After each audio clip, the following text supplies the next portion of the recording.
El exasambleísta del correísmo y prófugo Ronnie Aliaga pidió asilo en Venezuela para toda su familia. La ex esposa denunció que el gobierno de Nicolás Maduro le quitó a su hijo menor de edad cuando intentaba regresar al Ecuador. Paul Romero con el informe. Me lo quitan para interrogarlo más de 3 horas a mi niño. Mi niño expresó claramente y concisamente diciendo: yo quiero estar con mi mamá. Me voy con mi mamá. Es el testimonio de Carolina Jiménez, ex esposa de Ronnie Aliaga, quien asegura haber vivido un viacrucis este fin de semana para intentar sacar a su hijo de 12 años de Venezuela. En diálogo con Televistazo relató que la tarde del viernes fueron retenidos en Barinas, frontera con Colombia, durante 6 horas y trasladados en una avioneta militar hasta Maiquetía, cerca de Caracas. Allí estaba Aliaga para llevarse al menor.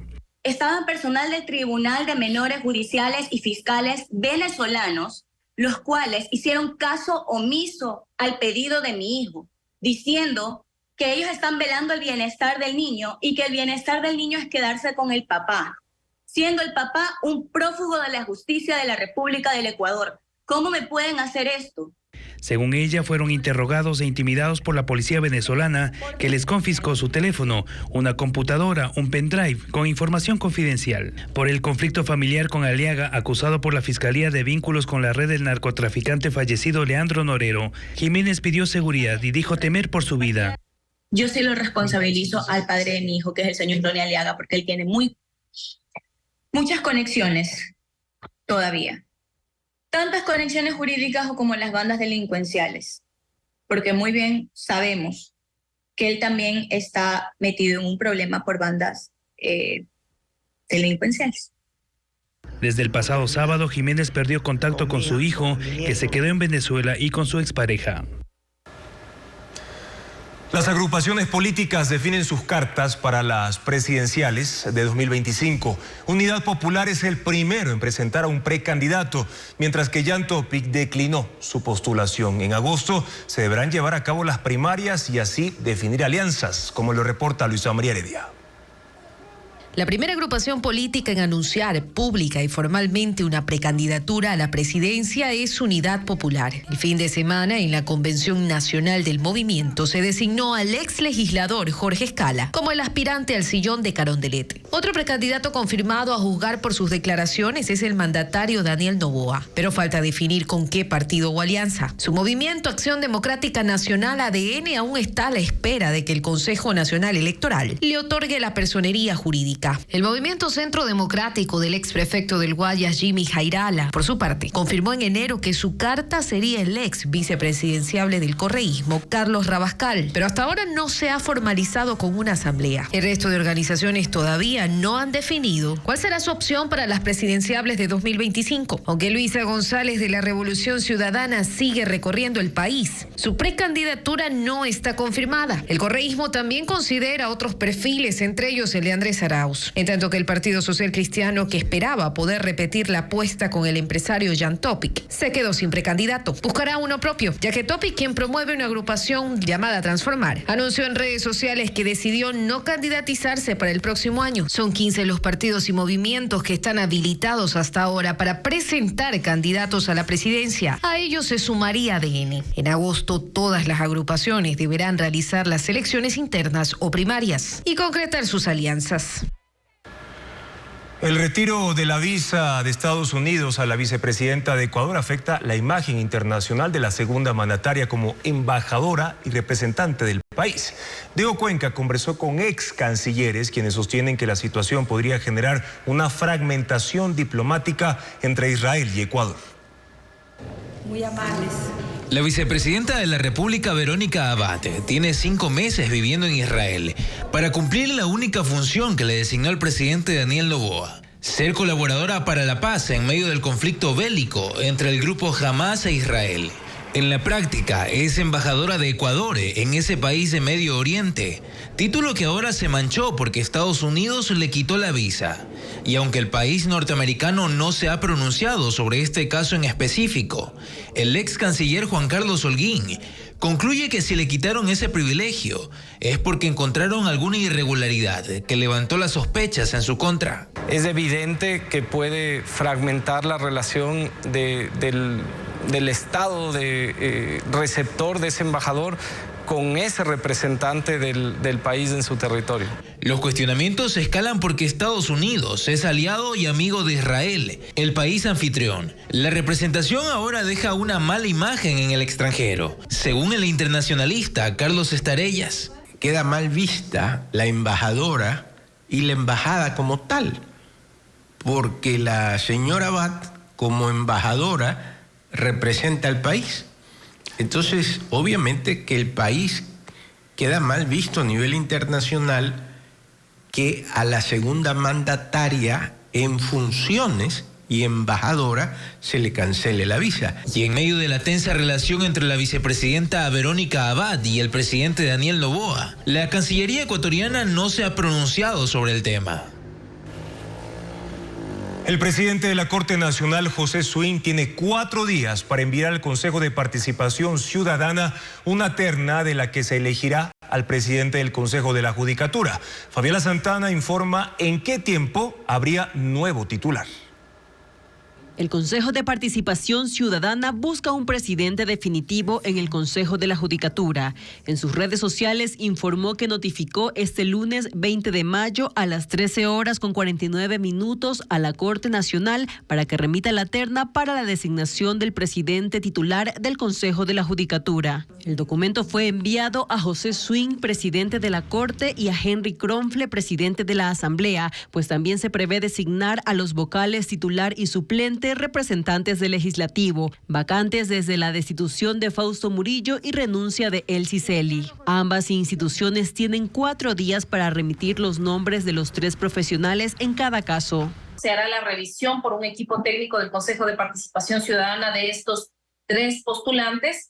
Si es que no hay ninguna novedad, ellos tendrán que acudir a la presentación de un plan de trabajo a 1 mes, a 1 mes y medio para cumplir con los plazos establecidos. El presidente de la Corte Nacional de Justicia, José Swing, confirmó a Ecuavisa que aún no están definidos los nombres. Saldrán de un consenso en el Pleno de Magistrados. Esto ocurrió por primera vez con la terna de la que resultó designado Wilman Terán, quien renunció hace 5 meses por ser procesado en el caso Metástasis. El nombre que definan es relevante, pues será el titular de la institución a cargo de la selección, evaluación y sanción de jueces y otros funcionarios judiciales. El designado de la terna de la Corte dirigirá la judicatura hasta enero de 2025. Este martes se iniciará el juicio político contra el expresidente de la Judicatura, Wilman Terán, y los ex vocales Barreno y Muñoz en la Comisión de Fiscalización tras la suspensión del proceso contra la fiscal general Diana Salazar. Patricio Díaz informa además sobre los otros casos pendientes. Wilman Terán va a juicio político. La decisión del Consejo de Administración Legislativa CAL de suspender el juicio contra la fiscal Diana Salazar adelanta los procesos pendientes.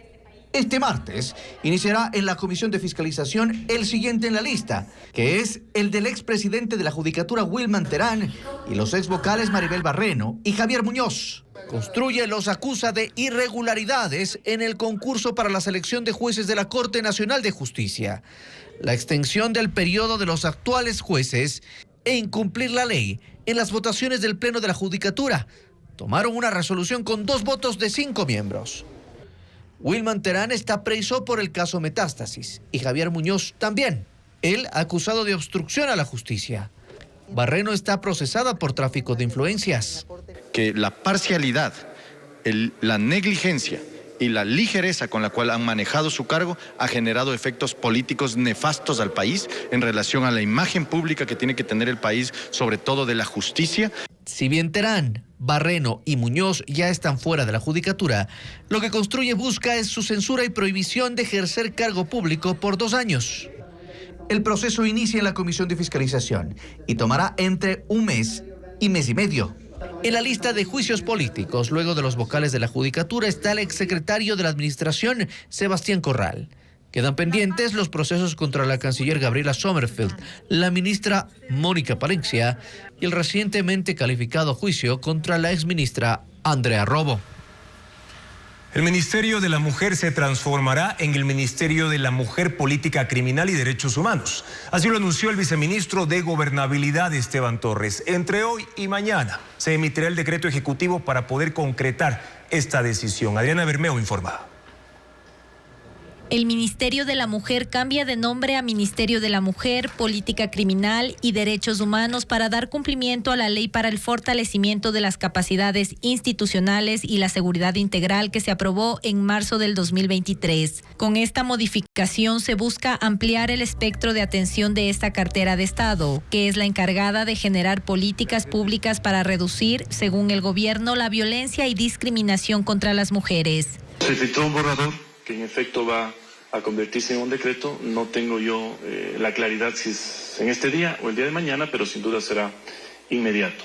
El Ministerio de la Mujer, Política Criminal y Derechos Humanos actuará como nexo entre la presidencia y el sistema judicial para ejecutar acciones para, según el gobierno, dar cumplimiento a la política criminal y de seguridad del país. De momento, Ariana Tanca continuará al frente de este ministerio. Con este anuncio, el viceministro de Gobierno, Esteban Torres, inauguró un espacio semanal con los medios de comunicación. El alcalde de Guayaquil, Aquiles Álvarez, indicó que subirá 45 centavos el precio del transporte ejecutivo y de la Metrovía desde octubre de este año. Argumentó que es para mejorar el servicio porque con el actual valor no es posible incorporar nuevas unidades y que en el caso de la Metrovía, en 17 años no se ha renovado la flota. No detalló la fecha exacta en la que regirá el aumento y precisó que el servicio popular se mantendrá con 30 centavos de dólar. Ecuador en Imágenes es la exposición fotográfica digital gratuita que habrá en 5 ciudades. Resalta la biodiversidad con 150 fotos de 5 investigadores y biólogos nacionales, como informa Vanessa Robles. Estos bebeleches o monos chichicos de manto rojo fueron fotografiados en el Parque Nacional Yasuní en Orellana. Este colibrí rabudito crestado fue retratado en cambio sobre el río Quijos de Napo y este lobo en el páramo de Chimborazo. Son fotos inéditas que forman parte de la exposición digital Ecuador en Imágenes, un recorrido por la biodiversidad del país andino mediante el ente de 5 biólogos y fotógrafos que se exhibirán en 5 ciudades. Las presentaciones serán el 22 de mayo en el Teatro Sucre en Quito, el 29 de mayo en el Teatro León en Riobamba, el 29 de mayo en la Gobernación del Guayas en Guayaquil, el 30 de mayo en el Teatro Calderón de la Barca en Cumbayá, y el 31 de mayo en el Museo Maco en Coca. Los 5 autores son investigadores de campo. Naya Andrade ha capturado la biodiversidad del Chocó andino. Julio César Carrión, los bosques nublados del Ecuador. Paul Tito ha documentado la vida silvestre en el Parque Nacional Sangay y el Chimborazo. Paulina Naranjo es experta en fotografía de la naturaleza y Lucas Bustamante, experto fotográfico para National Geographic, se enfoca en la conservación ambiental. Las 5 funciones están programadas para las 6 de la tarde y son organizadas por 36 instituciones ecológicas nacionales y extranjeras. Las fotografías serán proyectadas de forma similar a una película en funciones de 1 hora. La entrada es gratuita. Llegar a acuerdos de cooperación en asuntos estratégicos como por ejemplo la seguridad era la meta de la gira por Europa del presidente de la República, aunque no se conoce cuántos concretaron. Luisa María Heredia nos presenta un análisis del último viaje internacional de Daniel Noboa. El presidente Daniel Noboa estuvo poco más de una semana en Europa. De un momento a otro emprendió una gira por Italia, Francia y España que iba a durar 12 días, pero que al final se acortó. Terminó 4 días antes de lo previsto sin ninguna explicación. El objetivo, según dio a conocer la Secretaría de Comunicación, era buscar inversión y cooperación internacional. ¿Qué se concretó? Se desconoce. La información proporcionada por el gobierno es escasa. Por ejemplo, sobre una de las citas que más expectativas generaba, la que tuvo en Italia y el presidente con el procurador antimafia Giovanni Melillo para hablar sobre el combate al crimen organizado. En un boletín de prensa que resumía la jornada solo se incluyó esto. El propósito fue reforzar espacios de cooperación ya existentes en esta materia y apalancarse en la experiencia de Italia en la lucha contra la mafia. No hubo un anuncio específico al respecto. Tampoco tras el encuentro con Sergio Mattarella, presidente de Italia, y quien tiene un rol más protocolario que ejecutivo, o con Emmanuel Macron de Francia. Solo se informó que sirvieron para que Ecuador manifestara su interés de arrancar con la cooperación entre naciones en asuntos estratégicos como aduanas, fiscalía, lucha contra la minería ilegal y cooperación policial. ¿Cuándo? No hay fechas. El resto del contenido difundido fue más social. El saludo al Papa, el recorrido por un hospital y las reuniones con presidentes de organismos o fundaciones que ya cooperan con Ecuador hace años. Y a las demás citas con empresarios y con el director de las Naciones Unidas para la Alimentación y la Agricultura asistió solo la canciller, Gabriela Sommerfeld, que fue la única integrante del gabinete convocada a formar parte de la comitiva. Luego se sumó el ministro de Economía y Finanzas, Juan Carlos Vega, para acompañarla, pues Noboa canceló su presencia en las reuniones con un grupo bancario y una petrolera. El presidente dedicó el resto del tiempo a las entrevistas, hasta que culminó la gira, dejando pendientes también otros encuentros previstos en España, sobre todo con la comunidad migrante que lo esperaba. El fiscal de la Corte Penal Internacional pide órdenes de arresto contra el primer ministro de Israel, Benjamín Netanyahu, y su ministro de Defensa. Además, para líderes políticos y militares del grupo Hamas. El magistrado los responsabiliza por crímenes de guerra y contra la humanidad a partir del atentado terrorista de Hamas en Israel el 7 de octubre. Informa Pedro Jiménez. Los efectos de la guerra en la Franja de Gaza, que se acerca ya a 8 meses, las consecuencias sobre la población civil y el origen de la crisis con el asalto terrorista de Hamas en suelo israelí el 7 de octubre, están una vez más en la mirada de la Corte Penal Internacional, ahora con una solicitud de órdenes de prisión en contra de líderes políticos y jefes militares de las partes en conflicto. Apunta por el lado del grupo Hamas Yahya Sinwar, líder de la organización en la Franja de Gaza, Ismail Haniyeh, jefe político del movimiento de resistencia islámica, y el jefe de las brigadas Al-Qassam. Los cargos contra Hamas son por la planificación y ejecución de crímenes durante el ataque terrorista que dejó más de 1.200 muertos y 253 rehenes.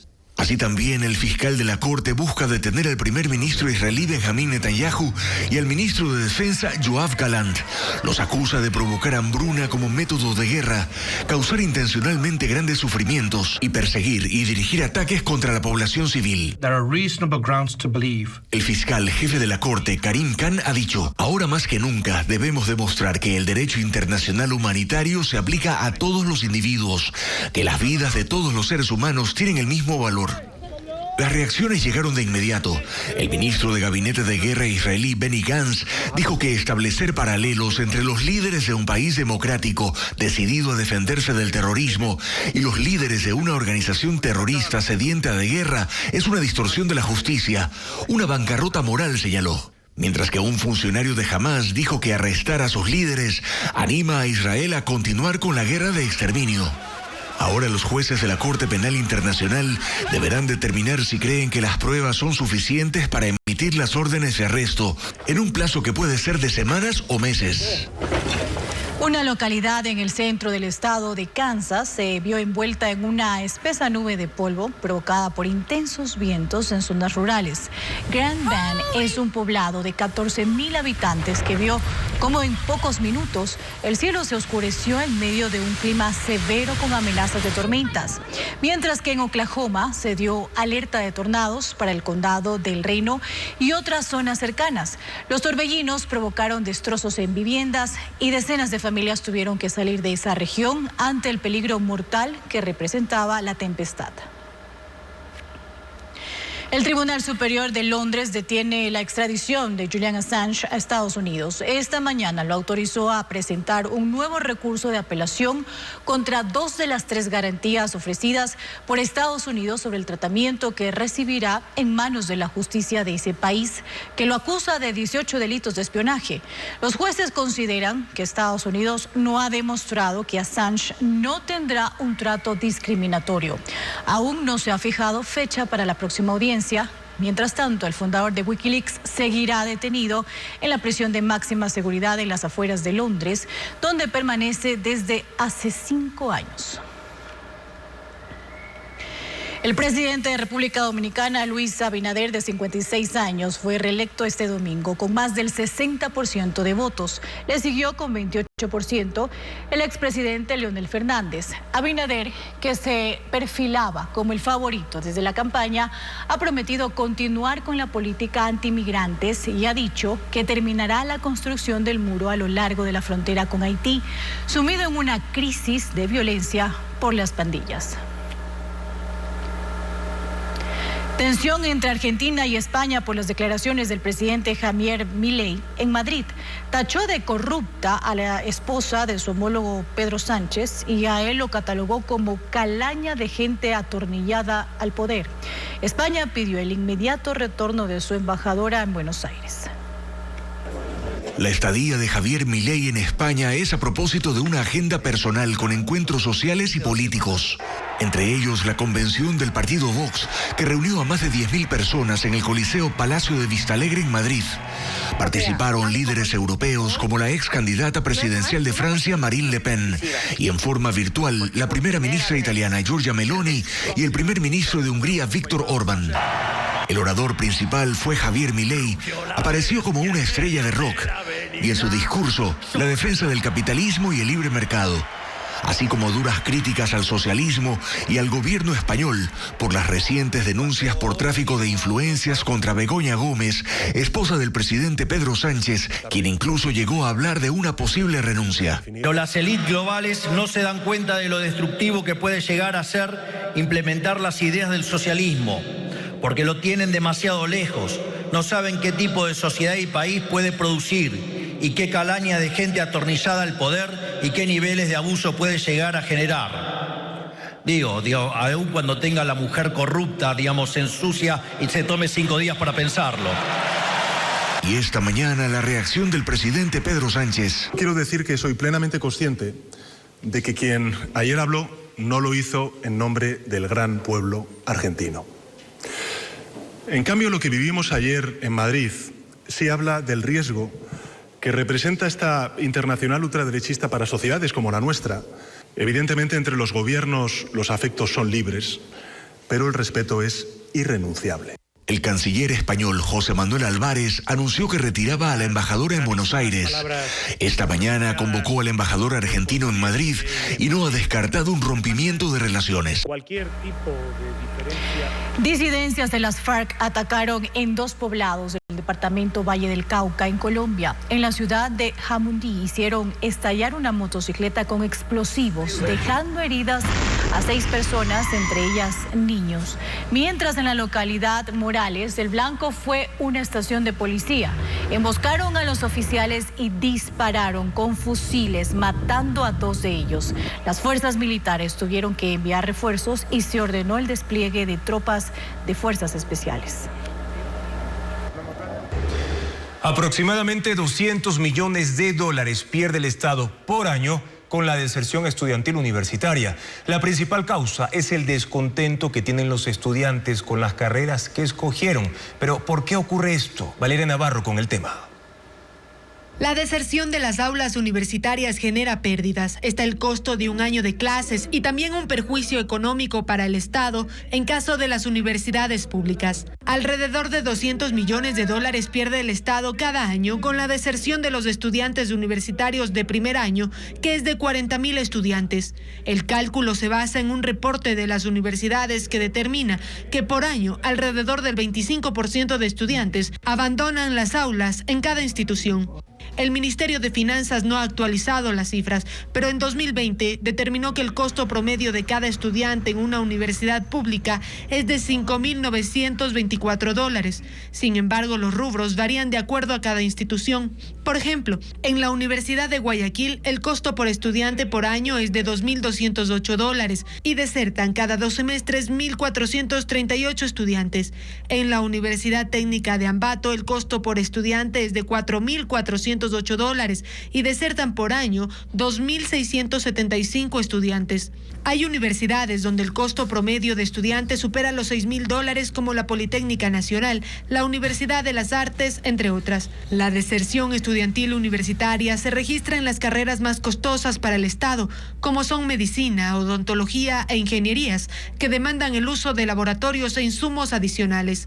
Un perjuicio para las instituciones de educación superior, para el Estado, para las familias, porque si bien aparece la educación como gratuita, el padre y la madre de familia invierte en transporte, en libros. La principal causa de la deserción universitaria es el descontento que tienen los estudiantes con las carreras que eligieron.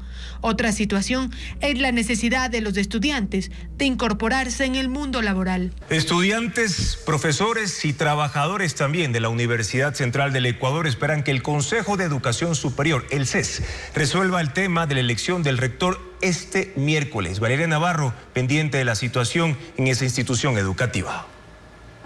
¿Hubo o no irregularidades en la elección del rector de la Universidad Central del Ecuador? El Consejo de Educación Superior aún no resuelve y las autoridades de la central están esperando una respuesta antes del miércoles para poner fin a las incertidumbres y agilitar los trámites pendientes. Una de las principales dudas de los estudiantes es si los títulos de grado firmados por las actuales autoridades son válidas o no.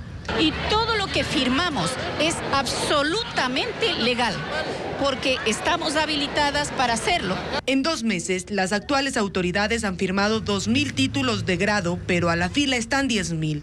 Otro proceso que está estancado en la universidad es la asignación de becas de $400 semestrales a estudiantes por excelencia académica o condición de vulnerabilidad. Son aproximadamente 4.000 becarios, pero no es un periodo. Son ya con 4 periodos que están impagos. Los trabajadores, en cambio, señalan que al menos 500 contratos están estancados hasta que se decida si se valida o no la elección del rector Patricio Espinosa, acusado de no cumplir con los requisitos para ejercer el cargo y presunta falsificación de documentos. Se han jubilado cientos de compañeros y esas partidas presupuestarias las anteriores autoridades dejaron perder. Desde el pasado miércoles, el Consejo de Educación Superior analiza al menos 22 documentos para salir de este conflicto administrativo y político.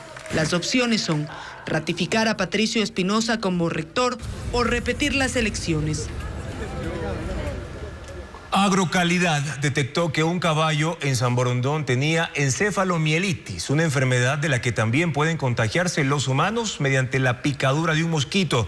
Diego Cuenca informa que por esa alerta crearon ya un cerco epidemiológico. Al contagiado lo detectaron en un establo donde había 40 caballos en el cantón San Borondón, en Guayas. Uno de ellos dio positivo y falleció por encefalomielitis equina del este, una enfermedad que ataca al sistema nervioso de esos animales.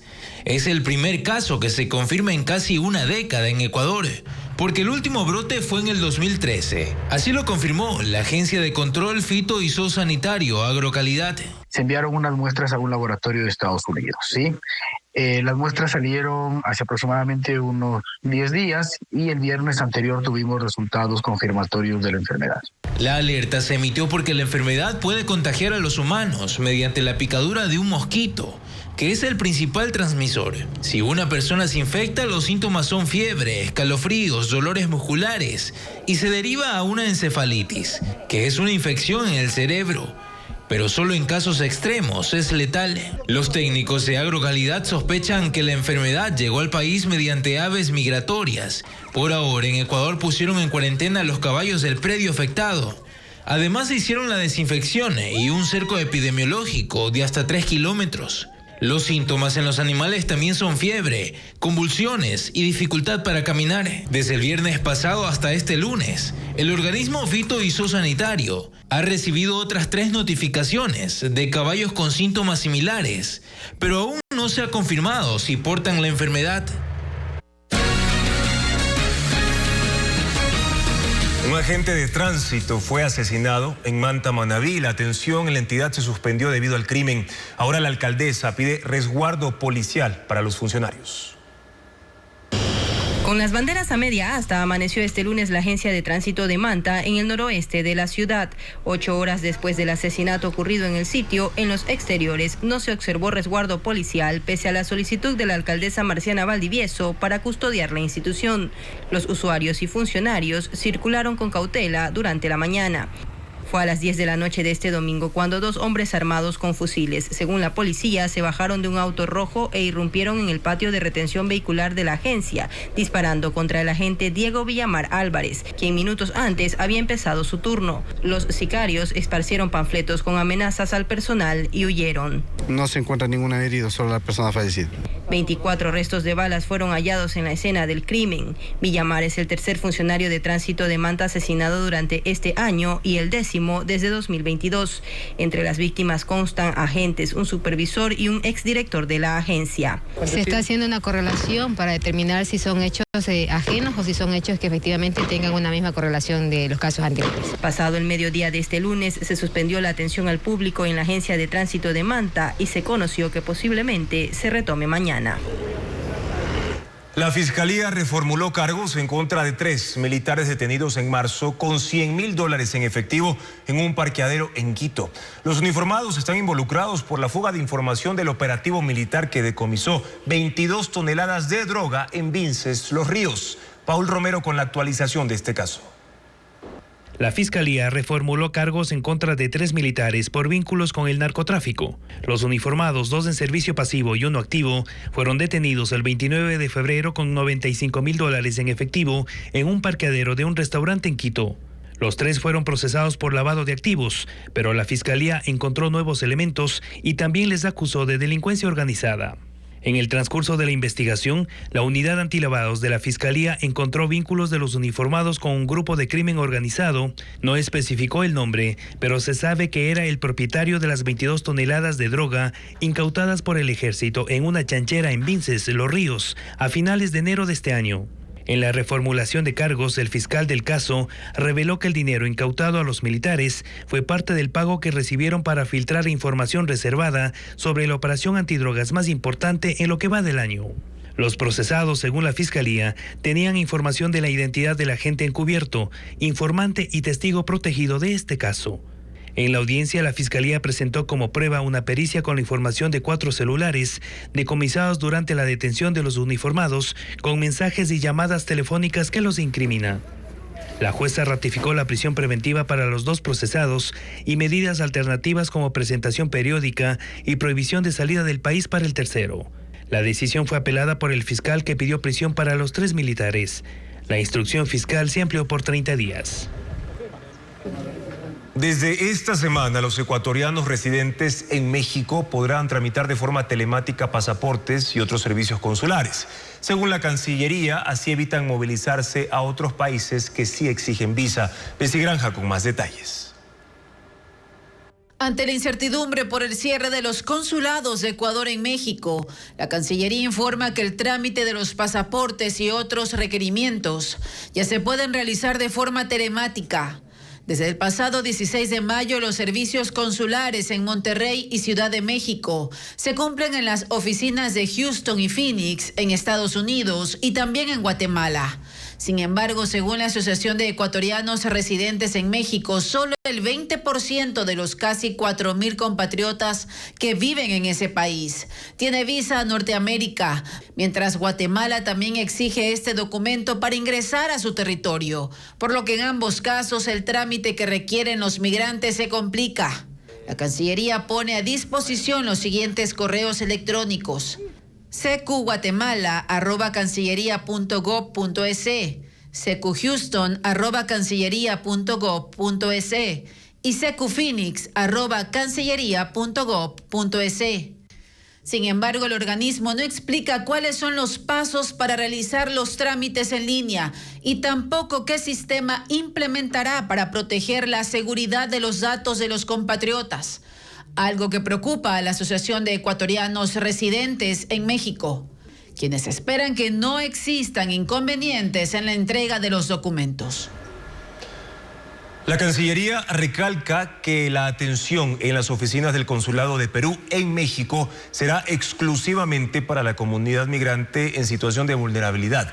Ecuador solicitó al gobierno de Perú ejercer la representación consular en el territorio azteca para los migrantes irregulares, lo cual fue aceptado por el país vecino.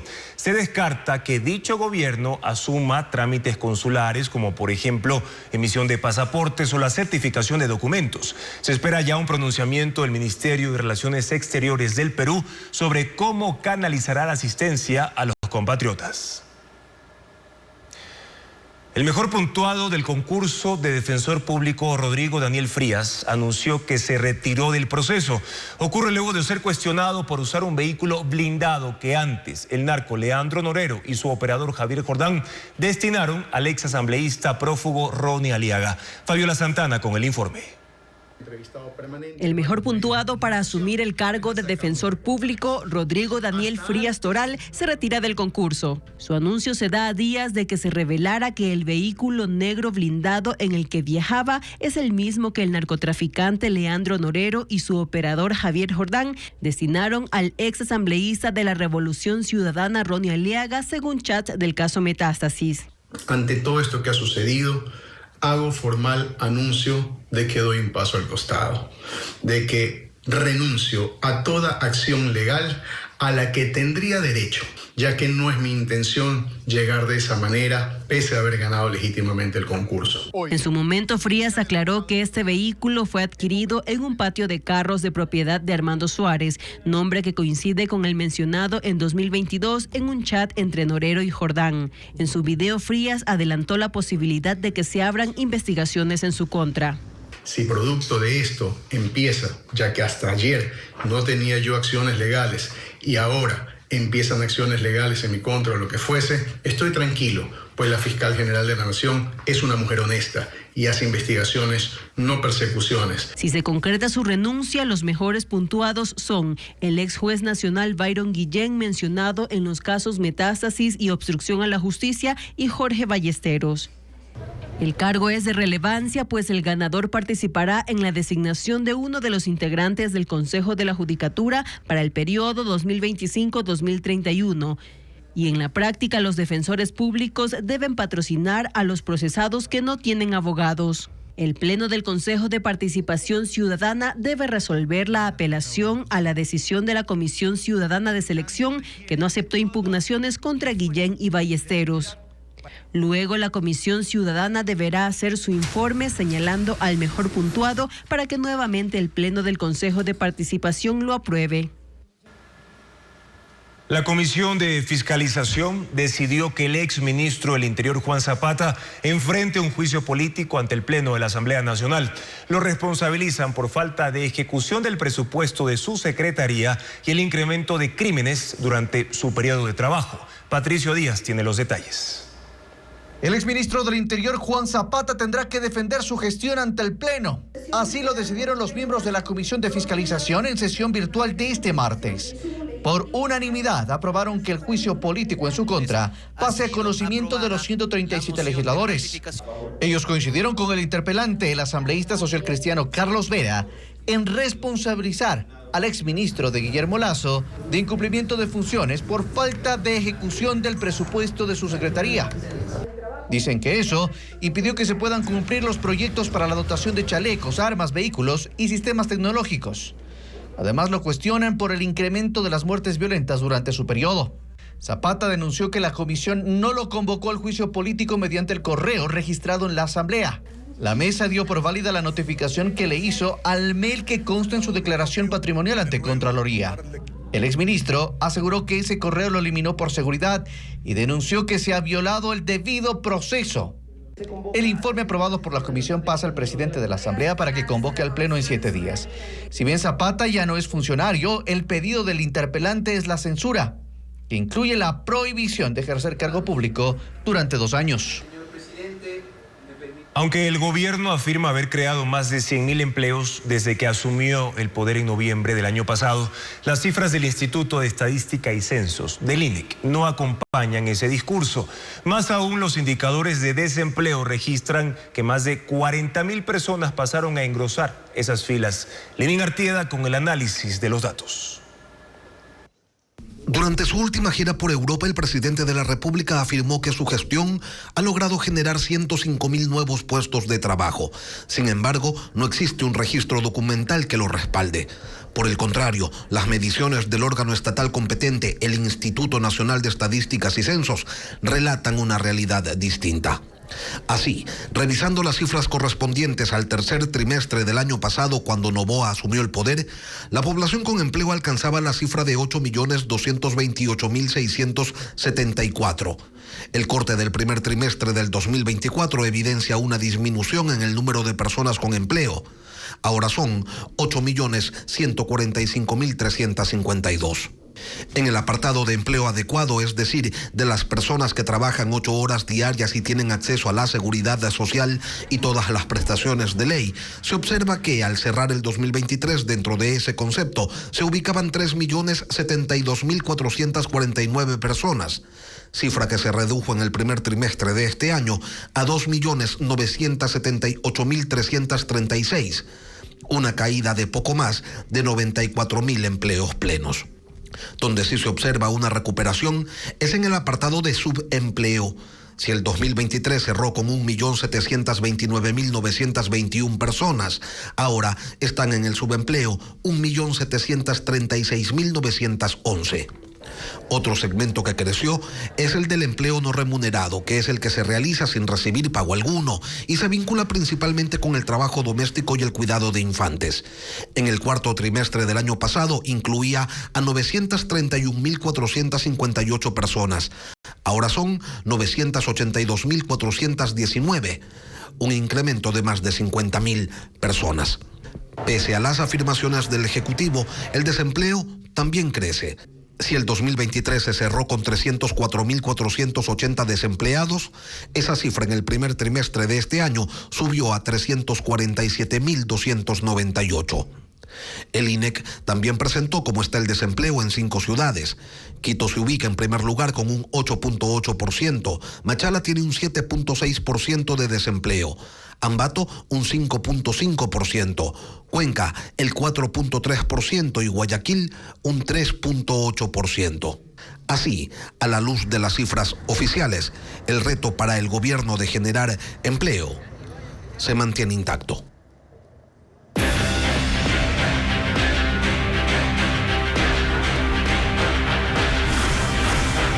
Refinería Frankenstein, inacabado.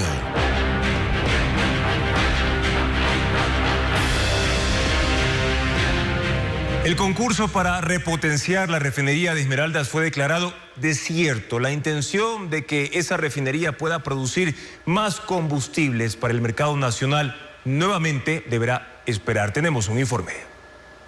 La refinería de Esmeraldas vuelve a foja cero. El ministro de Energía encargado, Roberto Luque, declaró desierto el concurso para la contratación de su repotenciación. El proyecto es para invertir 2.300 millones de dólares y hacer más eficiente esa planta que sufre fallas que amenazan con paralizarla. El ministro otorgó 90 días a Petroecuador para rearmar el concurso y volver a convocarlo. Ese proyecto nació en el gobierno del expresidente Lenín Moreno.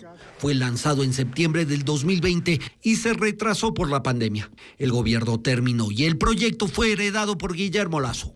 El consorcio encabezado por la coreana Hyundai, acompañada de las estadounidenses KBR, Ocala y Eversen Dodge, además de la danesa Topsoe, se dijo dispuesto a encarar la modernización y a invertir los 2.300 millones de dólares. Pero no se concretó la propuesta porque Petroecuador amplió el plazo y vinieron los problemas políticos derivados de la muerte cruzada. Así el proyecto, que incluye la instalación de una nueva planta de alta conversión, queda en suspenso. Según los documentos del proyecto, generaría un ahorro de casi $16 por barril procesado, que en conjunto para el gobierno significa $600 millones al año en importación de combustibles. Hasta ahora, la refinería de Esmeraldas puede procesar 110,000 barriles diarios de petróleo y genera 55,000 barriles de gasolinas, diésel y gas licuado de petróleo. Y la cota del embalse de la hidroeléctrica Mazar se recupera y alcanza el tercer mejor registro del año. Pero el nivel aún no es suficiente y va creciendo gracias al alto caudal del río Paute. Francisco Garcés describe el estado actual de esa planta. La hidroeléctrica Mazar recupera el nivel de su embalse. Este lunes alcanzó los 2.131 metros sobre el nivel del mar, altura solo comparable con la que tenía en febrero, cuando el nivel empezó a bajar hasta su punto mínimo histórico de 2.106 metros en abril, cuando la central dejó de operar. El embalse de Mazar es el más grande del país y es estratégico porque no solo alimenta a esa hidroeléctrica, sino que de él dependen Paute Molino y Sopladora, aguas abajo del río Paute. Los técnicos lograron que el embalse crezca manteniendo apagada la central el 51% del tiempo en lo que va del año, contando además con un caudal que va creciendo. Este lunes llegó a 120 metros cúbicos por segundo, cifra que no se había alcanzado desde enero. Mazar no genera su capacidad máxima de 170 megavatios. Entre abril y lo que va de mayo ha producido en promedio 38 megavatios hora por día. La previsión de los técnicos es mantener esa tendencia con el objetivo de que el embalse recupere sus niveles. En condiciones normales, en mayo debería estar sobre los 2.140 metros y en junio llegar a su máximo fijado en 2.153 metros sobre el nivel del mar. Por lo pronto, la electricidad del país depende de la generación de Coca-Codo Sinclair, que en 5 meses ha entregado el 33% de la hidroelectricidad, y de la energía térmica, que a mayo es del 23%. La compra de electricidad a Colombia, por el momento, no es imprescindible. Y la Corporación Nacional de Electricidad confirmó esta tarde en redes sociales nuevos cortes de luz por trabajos programados para mañana. Ahora escaneen el código QR que aparece en pantalla con su teléfono celular, que los llevará a ecuavisa.com, donde están detalladas las zonas de Guayas, Los Ríos, El Oro y Esmeraldas, donde no tendrán energía eléctrica este martes y en qué horarios se quedarán sin el servicio. En total, 6 cantones fueron incluidos en el cronograma: San Borondón, Mocache, Pasaje, Esmeraldas, Río Verde y también el cantón Eloy Alfaro. Recuerden que las noticias más importantes también llegan a su celular por nuestra aplicación Ecuavisa Play. El sistema ChatGPT 4 ayuda a personas con discapacidad visual. ¿Cómo las asiste esta nueva forma de inteligencia artificial? Valeria Navarro con la explicación. ChatGPT-4 evoluciona y ahora es capaz de mantener conversaciones fluidas y emotivas, describir objetos que se muestran en cámara, traducir conversaciones en tiempo real. Hola, bien. Sí, un poco ocupado aquí preparando un evento para la semana que viene. Hey, I've been good. Just a bit busy here preparing for an event next week. Resolver problemas de matemáticas y generar imágenes con inteligencia artificial. Con este programa, una persona con discapacidad visual incluso puede tomar un taxi porque la aplicación detecta cuando una unidad se acerca, o decir al usuario cómo se llaman ciertos objetos al ser puestos en cámara. What are these objects in Spanish? The objects you're showing are una manzana and un plátano in Spanish. El sistema está basado en un modelo de lenguaje de inteligencia artificial entrenada para mantener conversaciones con humanos. Sirve de asistente de reuniones al tomar notas o hacer resumen. ChatGPT-4 OMI tarda 232 milisegundos en responder. La interacción es inmediata, similar al tiempo de respuesta humana. Se puede aplicar en 20 idiomas. En Tungurahua se organizó el primer festival extremo de motores. 140 carros modificados se expusieron al público el fin de semana. Así es, a la par los conductores demostraron su habilidad en velocidad, arranque y destreza. La adrenalina y el rugir de los motores agitaron el suroriente de Ambato. 84 pilotos de vehículos modificados y 36 cabezales y camiones compitieron en el primer festival extremo del país. Hubo 13 categorías, según el tamaño del carro y la potencia del motor. La carrera arrancó con una competencia de piques entre los más livianos. En grupo de 2 corrieron una pista de 400 metros de largo. Entre los participantes hubo 6 mujeres. Los pilotos más intrépidos alcanzaron velocidades de hasta 180 kilómetros por hora en 10 segundos. La competencia puso a prueba a los 36 cabezales y camiones, divididos en 3 categorías. Arranque medía la velocidad de los pilotos. Los más destacados alcanzaron 110 kilómetros por hora en 10 segundos. En destreza, los pilotos debían avanzar, frenar y retroceder en 18 segundos. En habilidad, sortearon obstáculos en zigzag y debían mantener en pie los conos. Gracias a Dios nos fue muy bien, nos pudimos divertir. Los ganadores de cada categoría recibieron premios económicos y también de auspiciantes. 4.500 personas disfrutaron de este festival, que cerró con un show de luces, de cabezales y camiones a lo largo de la pista. Durante 1 hora, los asistentes pudieron conocer por dentro y tomarse fotos. La blancorexia toma cada día más fuerza en el Ecuador. ¿Qué es y cómo afecta a las personas? Las respuestas a estas inquietudes en el siguiente reportaje con Valeria Navarro. Tener blancos los dientes es hoy más que una tendencia, es una obsesión aupada por las redes sociales o las celebridades. Esta moda está distorsionando a tal punto la estética dental que causa problemas de salud. Hay ya una enfermedad llamada blancorexia. Consiste en exagerar el blanqueo de dientes, colocarse carillas o coronas que disfracen su color natural. Un estudio de la Universidad de Azuay determinó que desde 2018 se marca una preferencia por blanquear los dientes. Empresas que brindan este servicio indican que el 80% de los pacientes son mujeres y el 20% hombres mayores de 20 años. Blanquear los dientes es un proceso agresivo. Se usan químicos fuertes que deben ser controlados por un odontólogo. Hacerlo sin supervisión trae problemas. Se daña la estructura dental, viene sensibilidad dental, puede haber también afección a la pulpa dental, es decir, al nervio dental, y eso conlleva que muchas veces tengamos que sacarle el nervio del diente para poderle mantener. 6 de cada 10 pacientes de Quito, Guayaquil y Cuenca solicitan blanquearse los dientes. La blancorexia está asociada con un problema psicológico. Identificarla a tiempo es necesario. Teatro al aire libre, comedia y exposiciones son parte de las actividades culturales más destacadas en este inicio de semana. Y hay opciones hasta para el feriado este fin de semana en Guayaquil y Quito, como lo informa Vanessa Robles. ¿Tú me estás diciendo que nos fuiste a cobrar 162 millones de dólares porque nos quieres? Los miércoles de teatro al aire libre regresan al Sánchez Aguilar en San Borondón con la obra No al Dinero, que cuenta la historia de Ricardo, un hombre que se ganó la lotería pero decidió renunciar al premio, desatando un conflicto con su familia. La propuesta se estrena este 22 de mayo a las 8 de la noche y estará 1 mes y medio en cartelera. El paisaje perfecto es la exposición recientemente inaugurada en el Museo Municipal de Guayaquil. 19 obras de árboles, montañas y otros escenarios libres de contaminación fueron plasmados con óleo sobre lienzo por Carlos Ashton, con la curaduría de Hernán Pacurucu. La muestra estará abierta hasta el 16 de junio.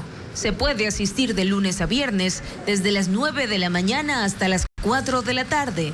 La entrada es gratuita. ¿Dónde estás? Llego a calentarle la merienda. ¿Qué merienda? Oye, son las 3 de la mañana. Ven, acuéstate. Adolfo Mandarina y su esposa Delfina es la comedia del Teatro Casa Toledo en Quito. No se sabe quién manda a quién. Adolfo, el esposo, es una víctima de su esposa. Hasta el día que al fin encuentra la oportunidad para revelarse y confesar públicamente su condición de mandarina. Las funciones serán el viernes 24 y sábado 25 a las 8:30 de la noche. La tecnología del futuro en Japón. 200 personas observaron un vehículo volador. El sistema es eléctrico y solo puede ser tripulado por una persona. Valeria Navarro con más detalles. Un auto volador despegó en Tokio, Japón, en la feria de última tecnología. El coche, que parece un dron gigante, puede ser tripulado por una persona. Su sistema es eléctrico, funciona con 18 motores y hélices independientes. La estructura es de fibra de carbono y pesa 191 kilogramos. Este vehículo cumple con la clasificación de avión ultraligero, es decir, que no requiere de licencia para volar, aunque sus creadores de la empresa estadounidense Lift Aircraft recomiendan una capacitación antes de usarlo. El coche volador despega igual que un dron en sentido vertical y puede aterrizar en tierra o en agua. Funciona con piloto automático o puede ser controlado con un dispositivo manual o una pantalla táctil de 6 pulgadas. El vehículo puede volar a una velocidad de 101 kilómetros por hora y hasta 365 metros de altura. La tecnología apuesta por el transporte urbano y se estima que en 5 años pueda ser de uso comercial.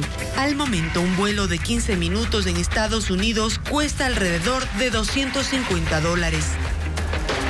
La Corporación Nacional de Telecomunicaciones anuncia cortes de energía por mantenimiento en las zonas de Guayas, Los Ríos, El Oro y Esmeraldas. En total, 6 cantones fueron incluidos en el cronograma. Los cortes de luz iniciarán a las 3 de la mañana y terminarán a las 3:30 de la tarde de este martes. Gracias por su sintonía y confianza de siempre, amigos. Mañana en contacto directo estarán Luisa González, presidenta de la Revolución Ciudadana, para analizar su futuro político en las próximas elecciones. También nos acompañará Michelle Calvache, vicepresidenta del Consejo de Participación, para hablar sobre el concurso de defensor público en el cual quedan 2 candidatos seriamente cuestionados. Sigan las noticias, amigos, a toda hora en ecuavisa.com. Información siempre verificada con el sello de Televistazo. Buenas noches.